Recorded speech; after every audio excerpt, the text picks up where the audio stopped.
ఎంత భక్తిపరుడైనా సరే తన నోటిని కాచుకోకపోతే ఆ భక్తి వ్యర్థమే. నోరు మన భక్తి జీవితంలో, మన ఆత్మీయ జీవితంలో చాలా అద్భుతమైన పాత్రను పోషిస్తుంది. అందుకని నోటిని జాగ్రత్తగా కాపాడుకోవాలి. నోటి నుండి వచ్చే మాటను దేవుడు నీటి ఊటగా పోల్చాడు. మంచి నీరు, చెడ్డ నీరు ఒకటే ఊట నుంచి ప్రవహించడం అసాధ్యం. ఆశీర్వాదము, శాపము ఒకటే నోటి నుంచి ప్రవహించడం అనేది జరగకూడదు. ఒక భయంకరమైన డ్రైనేజ్లో మీరు ఎన్ని మంచి నీళ్ళు వేసినా ఆ నీళ్లు మీరు తాగలేరు, తాగడానికి పనికిరావు.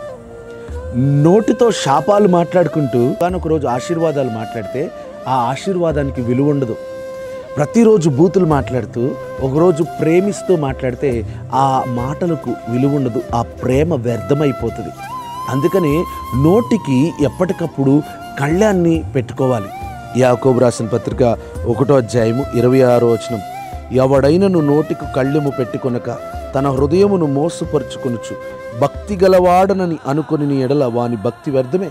ఎందుకంటే మనం నోటితో మాట్లాడే ప్రతి మాట ఎలాంటిదంటే మన హృదయంలోకి ప్రవహించే ఒక ఊట వంటిది.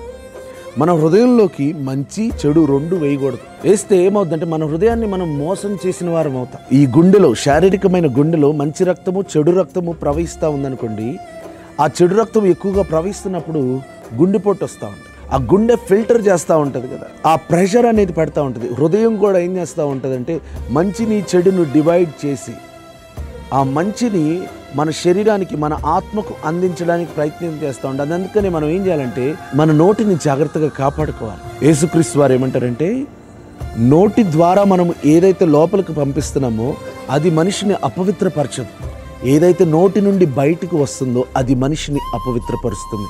అంటే నువ్వు తినే దాని వల్ల, నువ్వేం తింటున్నావో అది నీ జీవితాన్ని అపవిత్రపరచదు. అది నువ్వు అరిగించుకొని అది విసర్జనలో వెళ్ళిపోతుంది. కానీ నోటి నుంచి వచ్చే మాట వేరే వారి యొక్క హృదయాన్ని గాయపరుస్తుంది, వేరే వాళ్ళ జీవిత గమ్యాలను మార్చేస్తుంది. ఈ నోరు అంత డేంజర్. కాబట్టి ఈ నోటిని కంట్రోల్లో పెట్టుకోవాలి. ఒకవేళ అలా నోటికి కళ్ళెం పెట్టకపోతే, చూడండి, ఒక గుర్రానికి, ఈ జంతువులకి కళ్ళెం పెట్టకపోతే ఏమవుతాయంటే వాటి కంట్రోల్ తప్పుతుంది, ఎటు నడవాలో అటు నడవవు. అలాగే మన నోటిలో ఉన్న నాలుక జీవ మరణములమయము. ఆ నాలుకను దేని కొరకైతే ఎక్కువగా వాడతావో దాన్ని నువ్వు పొందుకోగలుగుతావు.